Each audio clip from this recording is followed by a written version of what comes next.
Welcome to the Balk Dynasty Baseball League podcasts. We are your hosts. I'm Nate Endries, and I'm joined by Andrew Tulipano.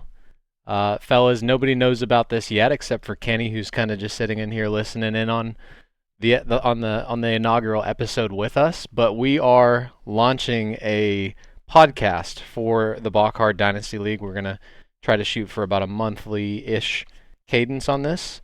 But Andrew, welcome to the podcast, and I guess this is everybody's official live video welcome to the league. Yep. First time seeing us. Yeah, so the idea with this podcast, which, like I said, we're just going to do every once in a while. It's not going to be super regular, but it's going to be to talk about things that are going on in the league. Like today, we're going to talk a little bit about the draft. We're going to break down the only trade we've had so far, but that'll be a recurring thing that we talk about on these podcast episodes. We want to have you guys, anybody who's interested in joining us for the podcast, and you don't have to be on video or anything like that. It's whatever you're comfortable with. But we're a group of 16 guys here that love baseball to the extent that we play in a league that roster like 600 total players, right? So we know all you guys love baseball. I'm sure a few of you love talking baseball, so we'd love to have you on.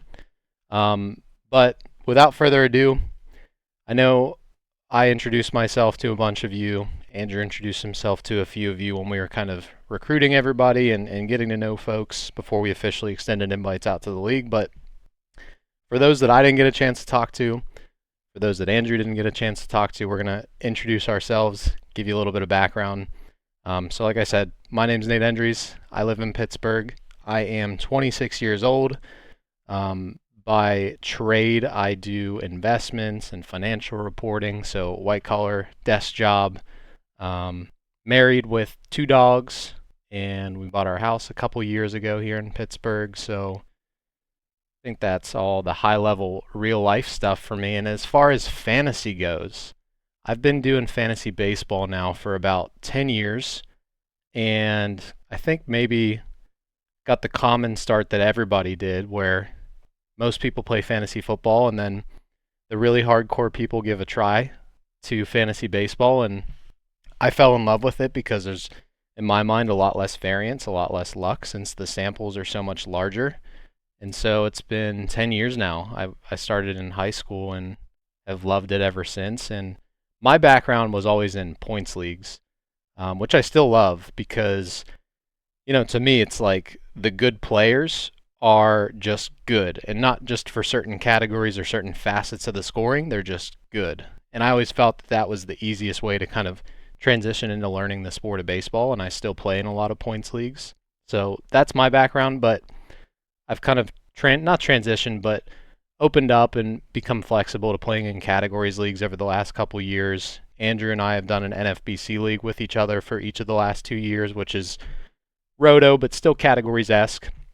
And so have definitely been learning a lot about categories format, and it's been growing on me a lot, and this league's going to be a lot of fun. But that's enough about me. Andrew, why don't you share a little bit about yourself? All right, well, I'm Andrew. I'm from Boston. Currently a bartender in school for computer science. I'm married with a dog and a cat. Nothing special. That's pretty much as far as my personal life goes. But when it comes to fantasy, I started probably 15, 16 years ago now, just in a home league with my buddies that we played in for years on years before I found what Dynasty was like and fell in love with playing in Dynasty leagues and got caught the bug. I mean, and like Nate, it was all points and everything until last year when we joined a league that was very similar to this one and led us to start this league. And 5 years ago, where I met Nate online, and ever since then I've been addicted to Dynasty.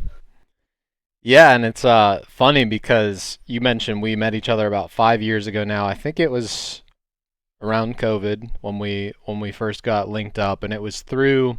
And I think we got a couple people in this league from the same group, but it was through the CBS Fantasy Baseball Today podcast group or Facebook group for their podcast, which you know I don't really listen to a ton of fantasy baseball podcasts, but And when I have the time to, that's like the favorite that I always go back to because that was my OG podcast. I Love agree. Scott White. Um, but that's how Andrew and I met because I was starting my first ever Dynasty league, and Andrew No, expressed, you needed a fill-in. "Oh, is that what it was?" Mhm. Okay. I replaced someone. Okay. So Andrew replaced somebody. I believe it was still in year one though of my first ever Dynasty league. Yes. Mhm. So we kind of got our start in Dynasty fantasy baseball together, and it was through, like I said, the same community that I know we pulled a couple of guys from that are in this league, which is pretty cool.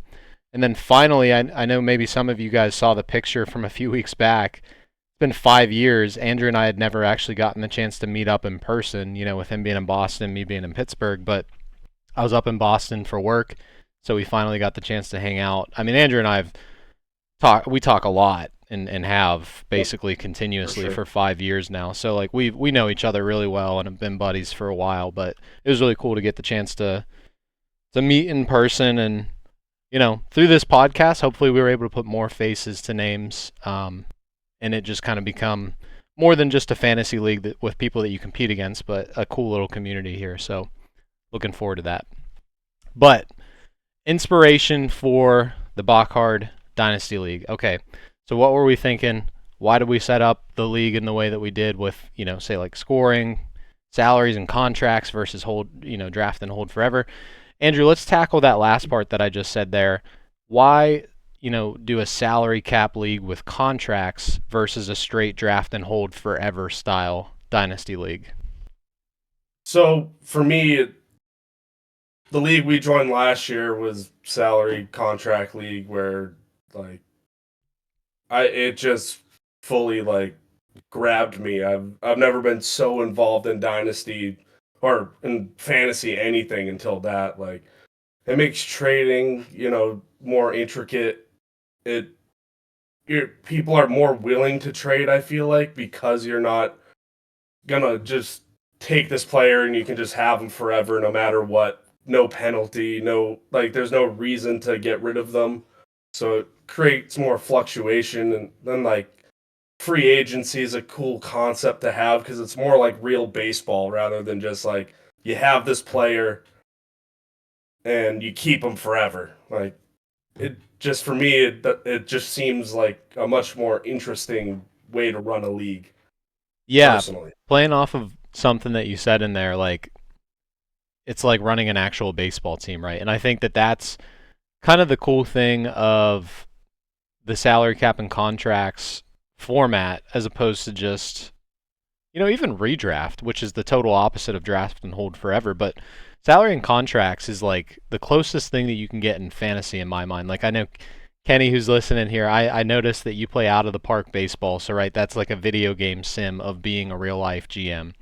This Hmm. is kind of like our take on being the real life version of a GM in fantasy baseball, where you're actually deciding how much to pay guys, how long to sign them for, and you actually get continuity in the sense that you can decide to keep those guys even longer than their contract term. You just have to pay a certain escalator to keep them, right?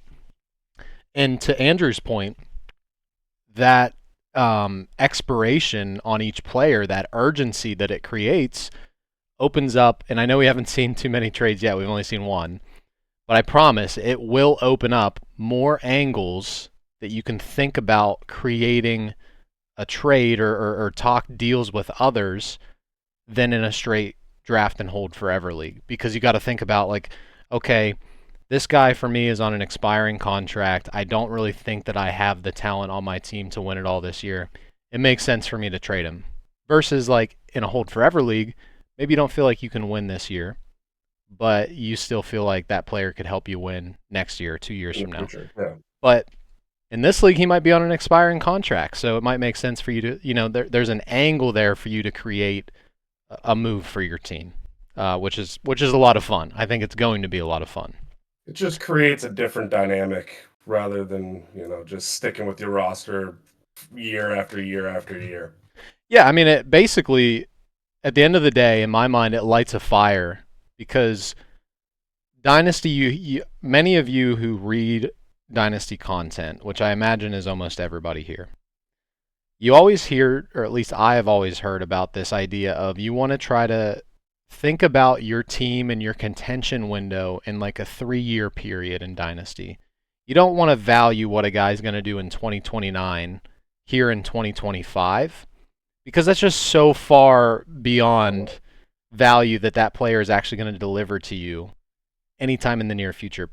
This league is the embodiment of that, with 3 years being the max contract length, which of course you can extend, like I said, but it just kind of forces your attention to the next 1 to 2 to 3 years, which I really like as a hybrid between, say a redraft league and a full dynasty. But kind of moving on to the next point, maybe the next unique feature of the Balk League that I think is worth hashing out a little bit here is, okay, why designate a portion of the prize pool to a legacy pot? Which I don't have the constitution in front of me, but I believe we have 10% of the buy-in. If you add everybody's buy-in together, 10% of the total league pot, I believe, each year is going to go into the legacy prize pool. The way that that's going to work is after year 3, we are going to pay out 1/3. And again, I'm going all off of memory here. It's all in the Constitution. Take that as gospel, but going off of memory here. I believe we're going to be paying out 1/3 of the legacy prize pool each year, starting after the 3rd year of the league. And we're going to be doing that based on rolling 3-year standings. So how you finish in year 1, year 2, and year 3, it's all going to matter. And the person who is leading in terms of the total standings points after 3 years is going to get 1/3 of that legacy prize pool, which again is I think 10% of our league buy-ins every single year. And that's going to roll. Like I said, it's a rolling 3-year standing. So after year 4, it'll be how you finished in year 2, year 3, and year 4, so on and so forth. After 10 years, I hope we make it 10 years. I don't see why we wouldn't, but I hope we make it 10 years. The idea is going to be to pay out the entire legacy prize pool to the team that has, the most legacy standings points for the whole first 10 years of the league. And then at that point, we'll just reset the legacy pool completely and wait 3 years to pay out the next legacy. But anyway, the whole point with having that as part of the payouts is to encourage year-over-year continuity. It's to encourage the same group of owners to be involved in staying in the league and being active and caring about where they finish from year to year. And that ties in directly with this whole idea of vesting, where we charged up front for everybody to join the league 2 years worth of buy-ins, so you're essentially paying forward for the next season. So when next year comes around, we'll charge just 1 year of buy-ins, but it'll actually be covering your 2027 season, right? So you're always paying 1 year forward. And these two things play off of one another, this idea of being vested in the league for a year forward with our buy-ins, and then also paying out a long-term legacy prize for multi-year standings, which I think is a unique and intentional feature that we set up to just, again, encourage continuity, the same group of guys being excited and caring about where they finish, year after year after year. So you might have read through the Constitution and thought, okay, why incentivize better finishes in the consolation bracket, specifically with, payouts or draft picks or whatever? And again, it's this idea of where you finish counts for not only the legacy prize pool, but we want guys to be engaged throughout the whole season. Teams that don't make the playoffs at the end of the year, not only are you going to be playing in a consolation bracket that you're playing for the top few picks, but you're also still in it for season-long category kickers, right? So you're paying for payouts. You're playing for payouts. You're playing for draft picks. We want the league to be as competitive as we can make it for as much of the season as we can make it. And so all these things just tie in together. Wanted to just kind of touch base or touch on all those points. But if you have any questions on any of that in the Constitution, we haven't gotten any yet, But if you heard anything that we said or that I explained here and you have any questions about it, please feel free to ask. Um, Andrew, there is one unique thing in the Constitution. It's called a commissioner review, and I think for me, now I'll let you kind of share your perspective on this. We didn't explicitly state this in the Constitution, but I think that the idea behind this is just going to be this is a year one safeguard. Obviously everybody in the group is completely new. Most of us do not know each other. I know you and I know each other, and you and Jamie know each other, but most of the group doesn't know each other. And so I think the idea that we had in mind for this commissioner review is let's have this in the Constitution as part of the league for the first year. As long as nothing crazy happens where somebody is making like an overtly, egregiously, obviously league ruining trade in year one, we shouldn't have to use this. And if that doesn't happen, I think the idea is that we're just going to get rid of this because we are totally, Andrew and I are on the same page. We are anti-veto. We do not think that it should be the decision of the other 14 managers in the league if two guys come to an agreement on a trade, regardless of what the other 14 guys think about the trade. It's only in the obvious of the obvious of the obvious, the egregious of the egregious, the egregious example, and I think only in this inaugural season, year one, that we would ever use this commissioner review. But Andrew, what's your perspective on kind of including something like this? Yeah, no, you pretty much said it all. I mean, I'm really against vetoes, as like we're all grown-ups. We're all here, like spending our own money to be in this league and participate in this league, and that like I don't think anyone's gonna go out of their way to make a trade that's horrible and league ruining. Where like so if two people can come to an agreement and it goes through, it should go through. I might value a player differently than somebody else does. Right. I might value prospects higher than somebody else does. Like, so you can think a prospect value's different or a player's value's different. So like unless it's like obvious collusion or something like that, it shouldn't be like ever in. Yeah, and I'm gonna And go. I'm gonna go off the walls, and I'll pick on Kenny, who, like I said, he's listening in as we record. Kenny has Jose Ramirez, Mookie Betts, and Paul Skeens on his team, right? Let's just say he made a trade, all three of those guys for like Kevin McGonigal, right? I think we can all agree there's no format that trade makes any sense and is not league yeah, ruining or fun ruining for the rest of the group. I don't even know who has Kevin McGonigal. Maybe Kenny has him. I have no clue. But I'm just picking because those are three superstars that are on one team, and if you trade them for like a mid-tier prospect, like that would be an example of like, okay, we're in year one. Let's just keep everything in the guardrails, right? And we don't think any kind of trade like that is going to happen. But the idea is that once we get to year two, as long as nothing crazy like that happens, I think the idea that Andrew and I have in mind is we're going to propose to the group, hey, let's just take this out of the Constitution and let's move to instant trade processing. Right now we have like a 24-hour plus next day at 3 a.m. Processing period, and that's just to allow, these year one trades to breathe and make sure that, like I said, Andrew and I don't need to put the guardrails on any kind of crazy deals. But the idea would be as long as nothing like that happens, like let's just remove this out of the Constitution come year two and let's go to instant trade processing. So it's just kind of like a year one safeguard. That's how we yep. intend it, and that's how you can think about it. Okay, let's talk about some more interesting stuff. And I promise after this next segment we're gonna get to the draft recap, which is maybe what you guys are all looking forward to hearing. So dynasty management styles and philosophies.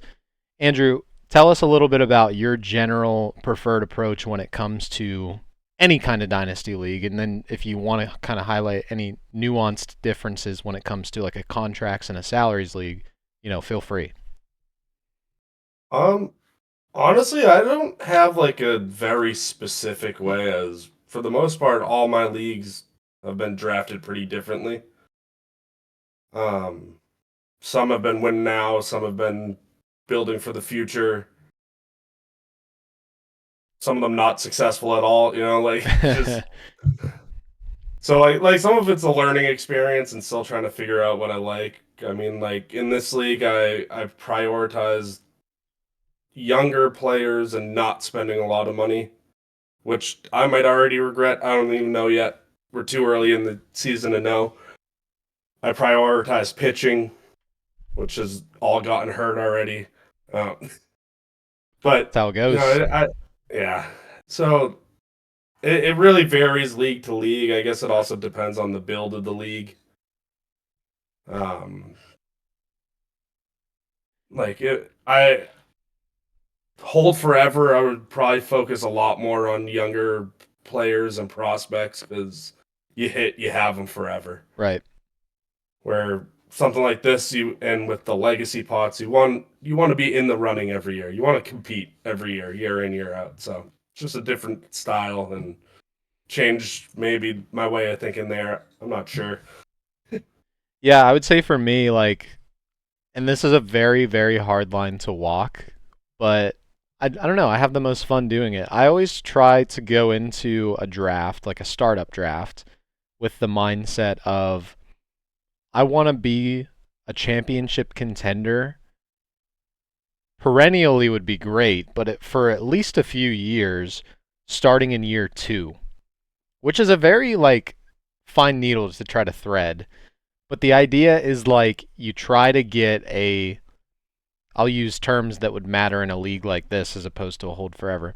You want to try to get a cheap, young, controllable core of players that anybody would want in year 1.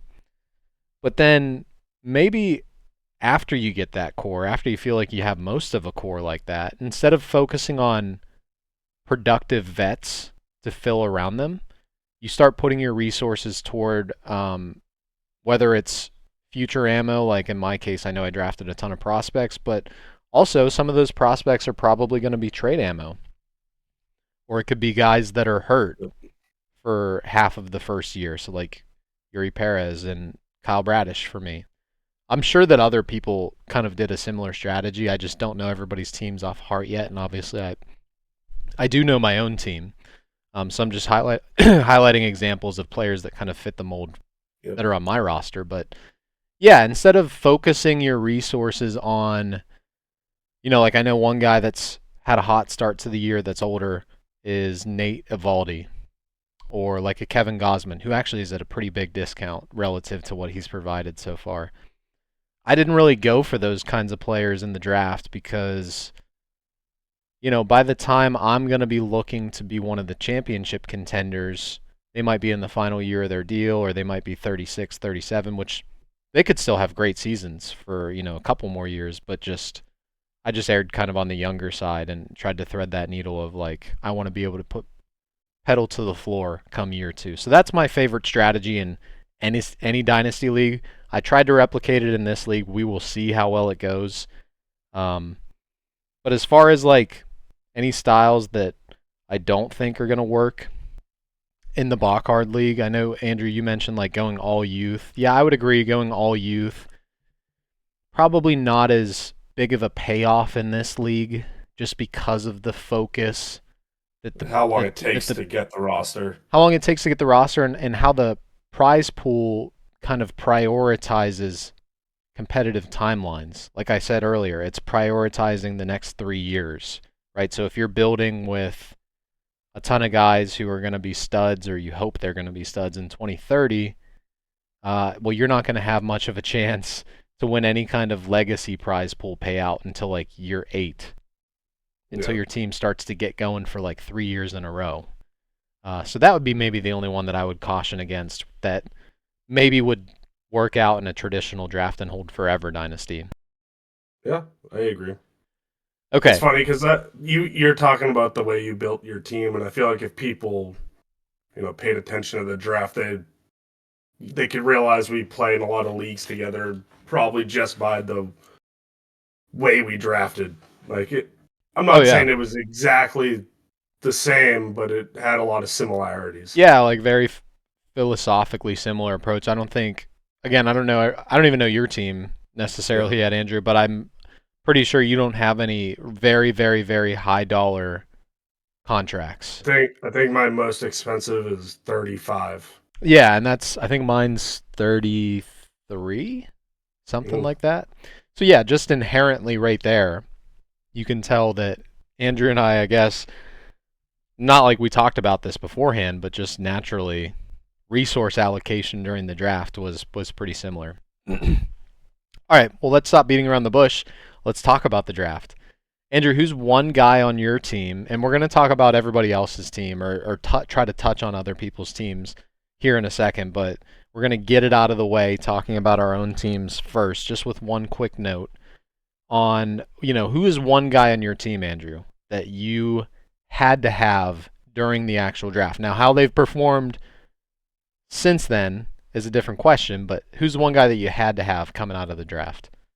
I don't know if I really had a single guy that I had to have. Like, I get like I guess somebody I really wanted is Sebastian Walcott. I just wanted a share of him in a league, so Mm-hmm. you could say it's him. But if we're going MLB roster,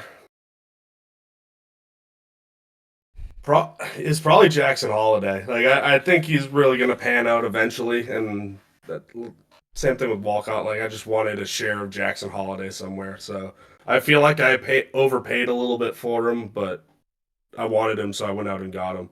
There's a couple of guys that I wish I stuck my head out there and committed, Yeah, of course. I think but everybody's probably un- looking around right now and has similar thoughts. Maybe not on all the same players, unfortunately, but during the draft, I was a little busy at times, so I wasn't really at my phone, and I missed like my main target, who was Jackson Churio, who I wanted, and I had the highest bid on him for the longest time, and then I looked and he was gone, yeah, not on my team. yeah. So for me, I would say the one guy that I had to have, and there were a couple that I definitely wanted, but the one that I was like, oh, I'm gonna win him when I saw what the auction was at with maybe 30 minutes left to go was Spencer Schwellenbach, Hmm. and I was excited because the only so I'm in, let's see, 6 leagues, I guess not counting NFBC. Let's count NFBC because we got him on our NFBC Yep, team. yep, So there were only 3 leagues that I actually drafted a full team this year. One was this startup, one was my redraft league, and then the other one was NFBC with Andrew. NFBC. All 3 leagues that I did a full team draft this year, I got Spencer Schwellenbach, and I got him here. I took him, and it's the redraft is more of like a hybrid keeper league. I actually took him in the 3rd round of that league, which was aggressive, but he's been really good so far. So he is a guy that I was just a big fan of coming into this year. The Braves, obviously, they have a track record at this point of producing these crazy talented pitchers out of their farm system. With Strider is the obvious example, but it seems like they've hit gold again with Spencer Schwellenbach, and I'm a big fan. So he was the Mhm. one guy that I definitely had to have, and whether I overpaid, underpaid, I think it's just about right. Um, 23, 24, yeah, because I'm not going to call one of him a those. bona fide ace yet, and so I'm Potential. potentially, so potential bargain, but I don't feel like I can say that with confidence yet. So I'm not going to say I Yeah. overpaid or underpaid on him. Actually, I got one. You know who I really wanted was Brian Wu. I like Brian Wu, and I like the price that you I got him for. I don't have him in any other league, and I really like the pitcher. Like you see what he can do when he's healthy. So if he can pitch at a full season the way he like in his small example, like I think he can be a great pitcher, and I got him for a good price, so I really like that. But yeah, All right, let's make good on our promise here. oh god, So, excluding your own team, or I guess no, I guess I'm going first here. Excluding my own team, we're going to look at the best and the worst contracts. This is just our opinion, so don't, you know, take these opinions with a grain of salt because I'm just a guy, Andrew's just a guy. Just because we say you have the best contract doesn't mean it's the yeah, most valuable we trade value asset in the league, and just because we say it's the worst contract doesn't mean that all hope is lost and that somebody, you don't still value them a certain way or other people wouldn't. Just our opinions, just for fun here on the Yeah. podcast. We like different players compared to other people. Like everybody has their set of players that they like and dislike So and value differently. we're gonna start with the best 3 contracts in the league, and I'm going to take this one, and he is going to humbly play the bad cop here and tell us what he thinks are the worst 3 contracts in the league. So go easy on Andrew because he is willingly being bad cop just for sake of the podcast content. But I'm going to give players at different price points that I really, really love. And the first one is actually a guy on Kenny's team who's listening in. It's James Wood, who's on a 3-year, $52 contract. Now, that is no, not tied for. It is just the 19th most expensive player in the league. So a top 20 player in terms of salary given out in our Dynasty League. But this guy has already hit 6 home runs. He's stolen 3 bags. He's got a 359 OBP playing off of last year's 354 OBP. And so, he had a very limited sample size last year, only getting less than 300 at bats, but looked good last year too, stealing 14 bags, hitting 9 home runs. So I think the bottom line is this guy has big power. He's got good on base skills, and he's going to run a lot. And when he makes contact with the ball, he's got about as much power as some of the big sluggers in the league. Aaron Judge, O'Neal Cruz, Kyle Schwarber. His exit velos are, I don't know if they're exactly up there with those guys, but he is he should be one of the premier power hitters in the game in addition to having the on-base skills and the speed. So to me, that's kind of the golden combination there, especially with our format and our scoring categories. Is he going to be extendable in 3 years? And I think, what would it be, $26 more added on to 52. So that would be a $78 contract for a 3-year extension. He could But be. he'd be 25. He could be. He'd be 25, and just to give a reference, Bobby Witt is 78 right now. Right? Could James Wood become a Bobby Witt-esque player? I think he could. So I'm going to say that that's one of the higher-end contracts in the league that I would qualify as one of the very best in the league. Okay, so that's one. And these are kind of just randomly going at different price points, but another one that I love, this guy doesn't have like a crazy track record or even nearly the same prospect pedigree that a guy like James Wood had, but he is lighting it up this year. His Savant page is completely backing it up, not just with the batted ball profile, but his plate discipline. If you look at the Savant page, is completely elite. It's Tyler Soderstrom at $14, who is signed to I believe it's a 2-year, 2-year deal. He's on Kyle's team, the San Jose Churros. And let me just pull up his Savant page here. I think, if I'm not mistaken, I can actually share my screen here for anybody who's going to be actually watching our podcast video. I don't know if it works. It says watch stream. Okay. Well, if you can't see, Tyler Soderstrom is top 5th percentile in weighted on base. These are all X stats, right?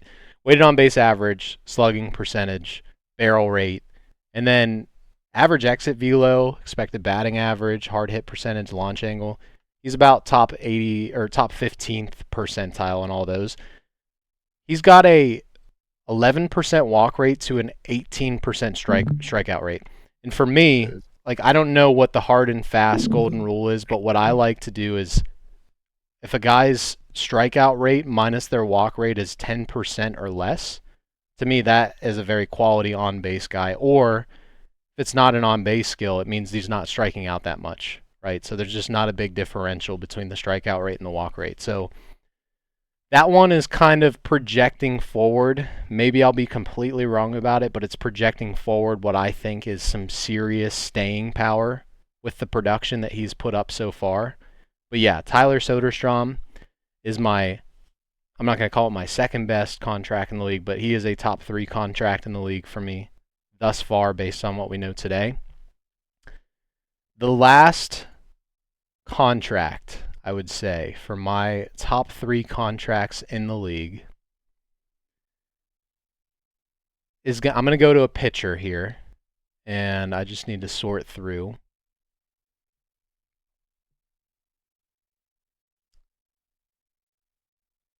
I'm going to say that this one is going to be. It's hard for me to pick between these guys because they're about the same price and they've been just about as good as one another so far this year. I know that I said I'm not going to name anybody from my team, so I'm going to name somebody from my team in a tie. Okay?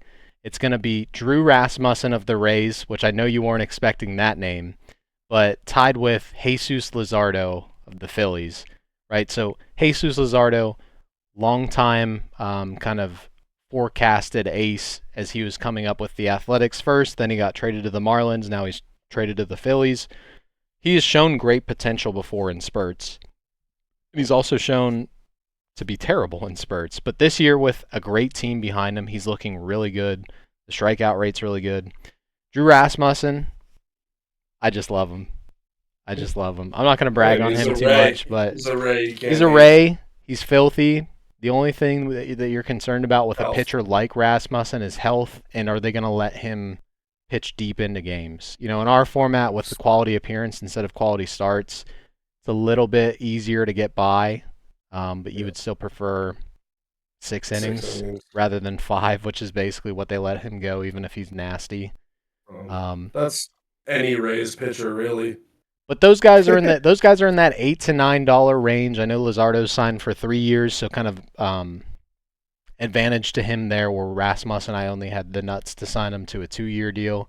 But yeah, different price points for all those guys. Couple pitchers in there, couple hitters. Those are all guys that I really like. Who knows if they're actually going to be the best 3 contracts in the league? But those are 4 guys, I guess, that I'm really excited about. You know, here 2-3 weeks into the season, and as far as where they're priced at with the contracts. Any honorable mentions, Andrew, that you can think of off the top of your head? Like I know I was handling the best contracts here, but any call outs from you on other contracts that you really like? Hmm. And if not, that's okay. Because I gave you the I wasn't really looking, contracts. so I wasn't really looking for those. So it's kind of hard to go off the top of my head. That's all right. Let's go to the worst contracts, and if you see any as you're scanning through for worst contracts, feel free to give a shout out for best. But 3 worst contracts in the league so far. So what do you think? My first one is more due to term of the contract rather than the contract itself, because he's shown that he's worth this type of money in the past, and it's Jose Ramirez at $75. But you give somebody like that much money, but you only give him 1 year.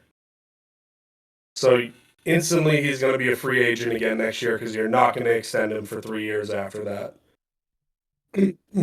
I understand the thought process, but I feel like when you put the money into that type of player, you should lock him up for at least multiple years.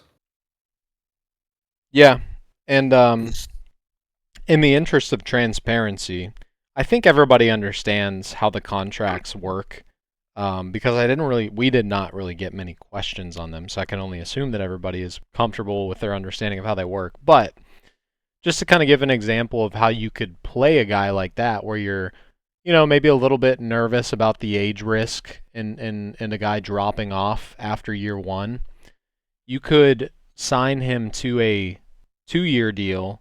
And then in the off season, going into year 2, you can trade him, or you could cut him for free, because then the contract rolls over to 1 year, and there's no cap penalty for cutting a guy that's on a 1-year contract. Now, just to give yourself that opportunity where he still puts up MVP numbers, but rather than him just being a free agent again. The risk in that is that, let's just say, they do fall off a cliff, because Jose Ramirez is I think he's turning 33 during the season. 33, yeah. And I think there's a couple other players who probably are older and got 1-year contracts. Let's say this is the year that they fall off. You have to, if you gave them the 2-year deal that I just mentioned, you have to either hold on to them and just eat that production at a really expensive cost all year, or you can cut them. But two things You happen take the from that. cap You hit. take a 50% penalty on your cap space for the value of their contract. And the second thing is that somebody else can claim them. And if they suck that bad that you're dropping them, somebody else is going to claim them for a lot lower salary, Mhm. right? So then they potentially become extendable. So it's like you're almost like it's like a double whammy. So I definitely Or you trade him to understand. somebody like me with cap space. Yeah. Okay, so Jose Ramirez was your first. Was my first. Give us another one. I'm trying to stay away from these, but like the prospects that got the really high money, Give me a like name. Roki, Okay. where is he? Who got $34, and because of the way our with arbitration, if he has, he hasn't shown anything yet, but if he has a good year like everybody thinks he's going to be, he's gonna add $6-7 to his number, and then by the time he's extendable, he's a $60 player a Yep. year as a pitcher, So which I just want to pause real quick. Again, sometimes it's more helpful to hear things explained like live, right? Roki, $34 here in the first year of his major league career. He is a pre-arbitration prospect eligible player. He is likely to exhaust prospect status in our league this year. When he does that, going into this offseason, he'll get an arbitration adjustment based on his score. It's laid out in the Constitution. Let's use Andrew's example of $6. That means that next year, in 2026, he would be $40. That's 40 his $34 original contract from this year, plus the plus $6 in arbitration for 40 just for next year, 2026. The season following, or I should say the off season following the year that Roki Sasaki's salary was adjusted up through arbitration, he is then eligible for a contract extension. And let's say we use Andrew's example again of a 3-year contract extension. That's a 50% increase of the previous salary, which for Roki in our example was $40. 34 plus the 6 arb. That means that 50% increase on $40 to sign him for 3 years, which would be 2027, 2028, 2029. You'd have to pay him $60 to do that. So I think everybody understands that relatively clearly, but sometimes again it's helpful to hear it explained like live.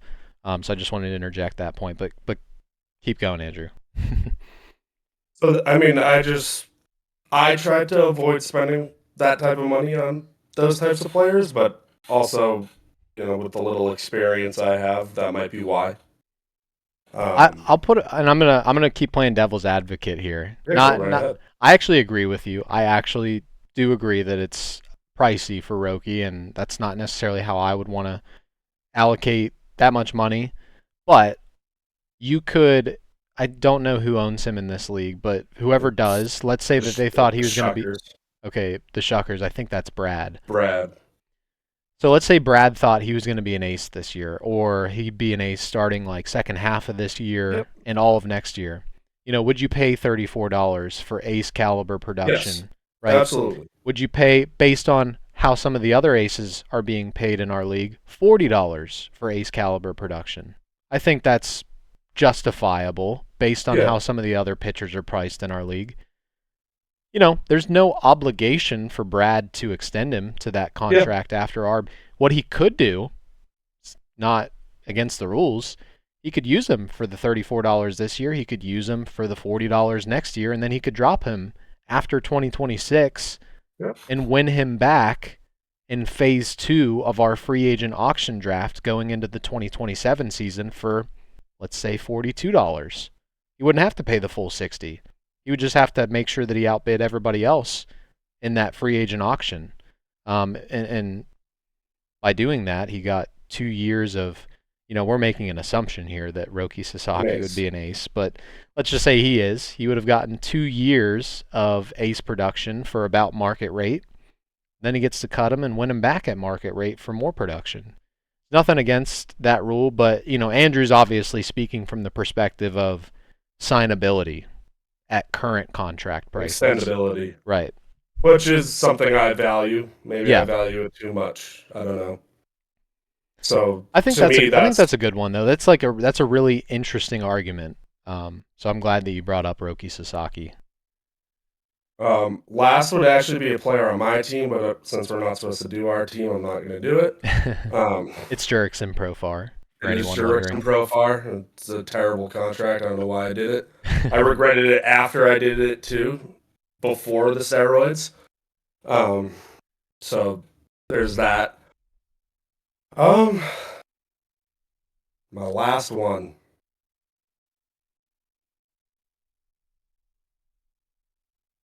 I'm on the edge of my seat here. I don't want to pick on somebody's team twice, so I was trying to find a different one because I didn't really look at rosters first or at who owned them.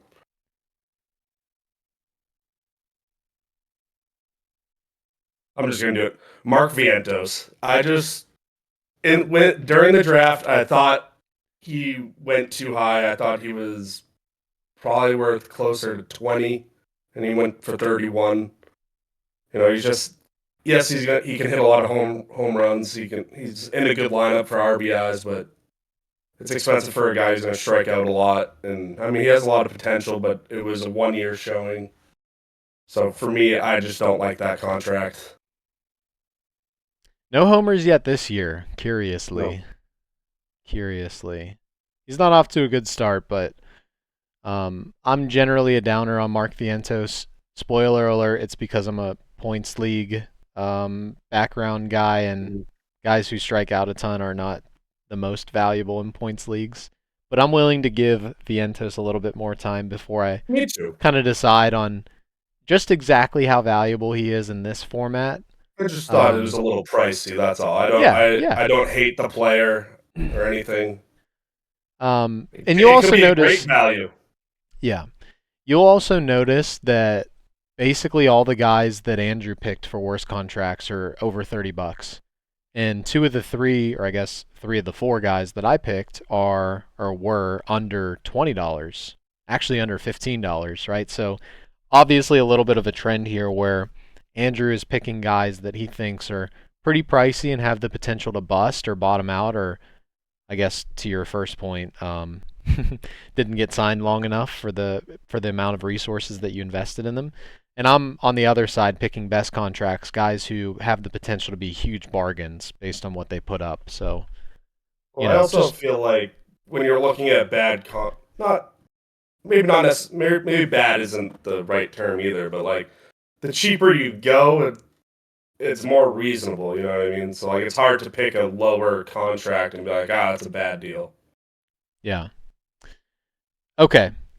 So the next question that I think is going to be a little fun to talk about. Which roster do you like most in our format? And when I ask that question, I don't mean who do you think is the best team this year. I Yeah, mean overall. in the span and in the context of a contracts league that you can offer up to 3-year deals and have these 3-year kind of contention windows.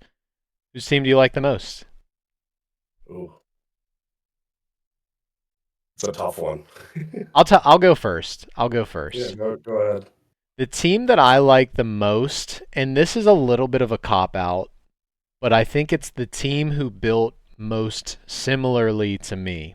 Because I'm definitely not going to say my team, but a team whose style of build that I really like is Kyle's, the San Jose Churros. Now you're going to flip to his team and you're going to read down his offensive lineup and be like, ugh. Yeah. Um, but there are a few highlights that I want to call out here. Okay.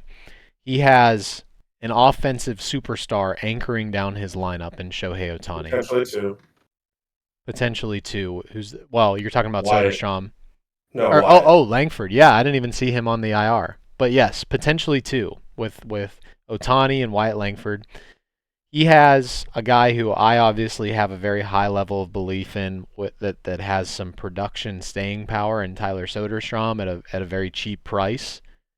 So to me, with as deep of a league as this is, being a 16-teamer, 3 legitimate bats is enough to offer a palatable floor for an offense.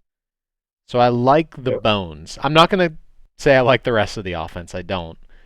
But three, if they're legitimate bats, I like the bones there. I like what he invested in his farm. Now it's not as crazy as maybe like Andrew or I or a couple other folks went in the draft, but he made sure to get some talent in his farm. And a couple guys that I like in particular, Christian Moore, George Lombard, Welbin Francisca, who I know is a little bit lower ranked, but I do like the investment there. And on the pitching side, I like Grant Taylor. I've told Kyle that personally. What I love about Kyle's team, and I'm not going to pick any holes in, is his pitching staff. Very much a man after my own heart. I was actually in a bidding war with Kyle for a lot of the guys on his team and a lot of the guys on my team. It's just that he happened to win some and I happened to win some, but love the core of Hunter Green, Bryce Miller, Jesus Luzardo, who I already talked about. Clay Holmes is a little bit older, but I really liked him coming into this season for like the value or the price point that you could get him at in any league, not just in this league. And he had a huge hit with, or it looks like a huge hit so far with Chris Bubich, who I was interested in, but chickened out of actually winning, which looks stupid because he's a $3 player. But yeah, so he built, I think, the most similarly to my team, and he's obviously doing well so far, being in first place overall, which it's still so early, but first place overall. Um, and it seems like I did a slightly less good job of the build because I'm in third place so far. So again, things are working out, it seems like so far, for this kind of build that I dig. And I'm just looking at the season stats here where you can actually see total category points. Kyle's team is number 1. My team is second. So again, my intention is not to throw out the humble brag of like, hey, my team's up there too, but it's just like I like this style of build. And the early returns on this style across the couple teams that I feel are very similarly built are pretty good. So that very long-winded way of saying I like Kyle's team the best for our format. I agree, actually. I really like his team. I'm trying to search for another one. Okay, well, why don't you take a different angle here because we were going to address this next. If you agree with me on like kind of best overall team that you like long term, why don't you take the angle of whose team do you like the best for 2025 purposes, assuming that the answer might be different? Okay.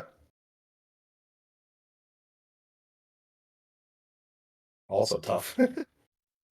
I have a thought, but I want you to pick. I'll throw one out there, and you can tell me if you agree. I think the Montgomery Biscuits, Ryan's team, is one of the best positioned teams to be successful here in year one. Mm-hmm. And it's kind of I easy thought because he about didn't him, invest a ton in prospects. Most of his resources went to his lineup, but which I thought about using him as my example for, I like his build for our yeah. type of league because he has young players on some solid contracts too. Mm-hmm. I mean, like Julio, 54, but he didn't go crazy on anybody else. Riley Green at 29. Devers is Obviously, good at 36. off to a slow start, but it's Riley. He's 24. He can pick it up. Volpe looks pretty good, and I'm not a Volpe guy. Yep, yep. Volpe looks really good this year. He has and he has Abrams too. And Olsen. Like these guys are not expensive. Yep. None of them are expensive. You're right. Nobody overly expensive. He has some prospects I do like. Connor Griffin, Brady Montgomery. Yeah. I don't love his pitching. Like, it's better actually. Sorry, I didn't look at. You didn't see the bench. Yeah. Yeah. No, his team's good. I agree. I like his team. Yeah, I'd agree. I agree with both of your takes, honestly. Okay. All right. Well, that brings us to the trade breakdown, which is there's just been one. There's been one so far, which I'm a little disappointed with. Let's go. Get into my inbox. I want some trades. I've been softly working the phone lines over here. I get it. It's a new group. Everybody's everybody's like, I think a little hesitant because they don't know each other. They don't know. Well, that I feel like it's early too, where like you'd want to see where your team's going, Yeah, where you drafted it. Like, yeah. give it a couple weeks, and I think we'll start seeing some trades flow. It's a mix of Like, things. It's early in the because one, season. you injuries, seeing like, oh, my team I need a better OBP bat. I need somebody who's going to steal some more bags. Whatever. Right, I know what holes my team has now, and what I need to go do. And then there's teams where like, oh, I'm out of it, or maybe I don't have what it takes to compete this year, and I can trade for some future assets. right. Yeah, I think you're right that it is a mix of things. A big part of it being so early in the season, don't necessarily know how the team stacks up yet. I think it's part what I said, like, we all don't know each other super well yet, and the backdrop of that comment is you don't know how other people value certain players or Mm-hmm. what kinds of players that other people are into, right? Like, I don't think that everybody you're able to figure out what type of player they like, but certain guys who are maybe more like vocal in the group chat, for example, you might figure out like, okay, this guy has a type. He likes Yep. the high strikeout pitchers, even if they maybe have whip issues, right? Like I think we've all been in a league where people kind of they're tantalized by those upside high strikeout pitchers. Mm-hmm. And none of us know that about each other yet, or if there is something to be learned there. So I think that plays into it too. But we did have one trade so far. It was a really interesting trade. I kind of looked at it and I was like, huh. And not for any reason that you might think, where I was like, oh, one side definitely got the better of the other side in this trade. It was Mm-hmm. just like a trade, like, wow. So here was the deal. Jamie, the Binghamton Rumble Ponies, gave up Yarlin Susana, who is pre-arbitration on a $6 salary, and Colby Thomas, who's also pre-arbitration. He's on a $5 salary. And Zach, the Lansing Lugnuts, gave up Grayson Rodriguez, who is just on a 1-year deal for $30. So G-Rod is on the IR right now, so technically he does not count against Jamie's cap. But when he's activated, or if he gets activated, the net effect of that trade on the salary caps for each team will be that Zach Lansing Lugnuts gains $19 in cap space, and Jamie Binghamton Rumble Ponies loses $19 in cap space. Again, once G-Rod is activated. Andrew, initial thoughts when you saw this go through? Has anything changed since then for you? Well, one, at first I didn't realize it was a 1 year deal for G Rod, but I think it made sense for Jamie as his team is in need of pitching. Yeah, So with like, Garrett yeah, Cole he's going not. down after the draft, just as a Yeah, note. exactly. So he lost Garrett Cole. He was a little thin at pitching. Yes, G Rod's not healthy yet, but he should be back this year. And Jamie did draft pretty prospect heavy, so he could afford to give up those two prospects. So to me, it made sense. And then if you're Zach, you're getting back a young, a young pitcher who looks like he's going to be really good. Obviously, it's hard to project these young pitchers. And then Colby Thomas, who should probably make it up at some point this year. So to me, it made sense. Yeah, I mean, I don't. It was a weird trade to me, but it was weird in the sense that I think between when Zach drafted Rodriguez and when we actually determined how long we were signing each player for, I believe between those two things is when G-Rod got hurt. Yes. So I think that he paid $30 under the original assumption, okay, I'm going to have a healthy Grayson Rodriguez. I'm guessing he would have signed him to a 3-year contract at that price.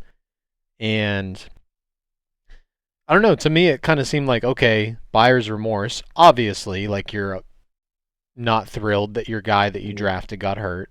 But buyer's remorse was clear to me when he gave him a 1 year. I was like, oh, that's really Yep. interesting. And then he trades him for a couple of prospects, which I thought was doubly interesting. So, not so much a value question for me. Like, I think this is fine because you're essentially getting if you're Jamie, what you hope to be a 3.5 month rental of Grayson Rodriguez at $30, because you're probably not going to extend him to a $45 3-year deal. Maybe. You maybe, but I mean, He you're not going to comes get it. back and You're not lights it getting up. him. You're not getting him in a bargain, I guess, if you No. do that. So it's interesting because like you definitely rather have Grayson Rodriguez, especially when he comes back this year. But if all he ends up being is a 3-month rental, like yeah, you could definitely make the case that you'd rather have Yarlin Susana and an upside Yeah. proximity guy like Colby Thomas. So I don't really think there was a winner here. It was just like that's a really Yeah, interesting one for our first trade. And that's kind of how I still for feel about sure. it. I don't I really think just that there was a winner. I'm for curious how it's going to play out here. for me when I look at like Jamie's prospects, to me he had a plethora of prospects where he could make that type of move. Yeah, I agree with that. I agree with that. Jamie was one of the teams besides you and I think, who went pretty prospect heavy or Yep. allocated a lot of resources to prospects during the draft. So that's the trade segment.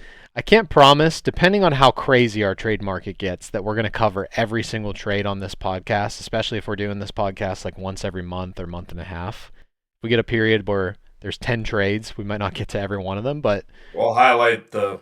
highlight the big ones. And in this case, there's Yeah. only been one, so easy to cover them all so far. But that brings us to our final segment of this first episode. And I think, I have this called bold predictions, but it's more just like your gut feel on how things are going to play out. I wouldn't call them bold. Um, Especially because we can see some of them already. yeah, you can see how some of the seasons played out so far. But which current prospect do you think is going to see the biggest arbitration salary increase come off season going into 2026? Well, everybody both gonna have the same answer, and it's gonna be Christian Christian Campbell. Campbell. Okay, I was prepared for you to say that, and you don't need to explain yourself. So I'm going to throw you off with a question that you're not prepared for. Okay. Which current prospect that hasn't debuted yet do Okay. you think is going to accrue the biggest arbitration increase before the end of this season?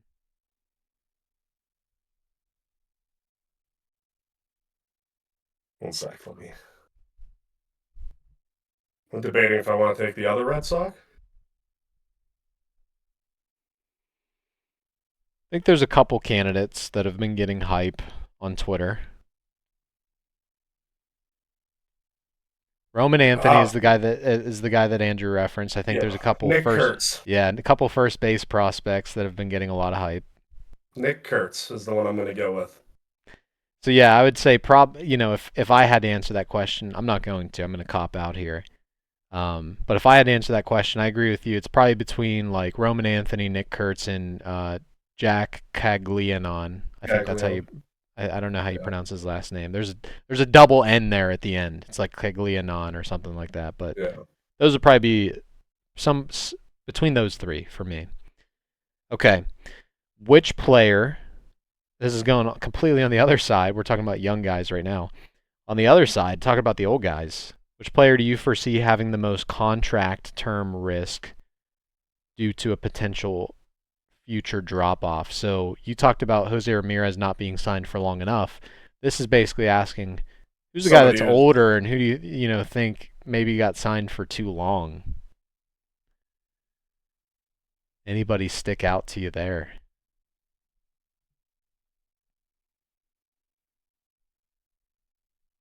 mm, I guess I don't know. implicit in the question also is like the guy costs a decent bit too. Like, you obviously don't care about having a 40-year-old or not a Yeah. 40-year-old, like a 37-year-old signed to a 3-year if he's only a buck. If he's Like who cheap. who Yeah. cares, right? Yeah. No. I'm just debating. I'm trying to sort by age here. I can't sort by oldest to youngest. I can only sort by youngest to oldest. And apparently, I think A this has to be a 3-year-old. typo, but there apparently there's a 3-year-old in Fantrax's database. I And I his see this. Okay, I don't think it's a glitch because no, it has to be. It has to be. It says his birthday is June 25th, 2021, but it also says he's 5'10", 175 pounds.